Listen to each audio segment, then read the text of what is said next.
दासिमबो आंनि चेनेलखौ subscribe खालामाखैबा subscribe खालाम।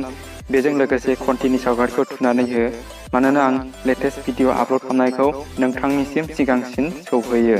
लोगोफोर, नोंथाङा गावनि सिम्पल मबाइलाव माबोरै कम्पिउटार एबा लेपटपनि बायदि बानायनो हायो एबा लेपटप आरो कम्पिउटार बायदि मबाइलाव खालामनो हायो। बेयो जोबोद गोरलै आदब।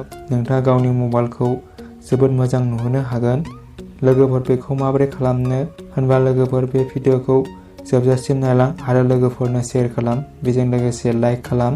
जेरै बेयाव नुदों गासिबो फिचार्सखौ मोनजोबगोन कम्पिउटार एबा लेपटपआव मोननाय बायदि। होनबा लोगोफोर बे फिचार्सखौ माबोरै मोनगोन बेनि थाखाय मोनसे सेटिं खालामनांगोन। बेखौ नोंथाङा थारैनो नायलां। अब्ला फैदो लोगोफोर भिडिअखौ जागायनोसै।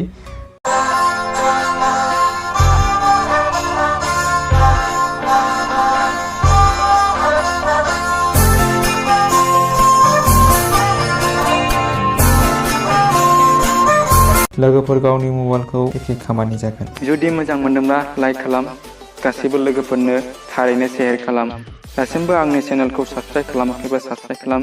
बेजों लोगोसे घन्टिनि सावगारिखौ थुनानै हो, मानोना आं लेटेस्ट भिडिअ आपल'ड खालामनायखौ नोंथांनिसिम सिगांसिन सौहैयो। उननि भिडिअ लोगो मोननायसिम बाय बाय।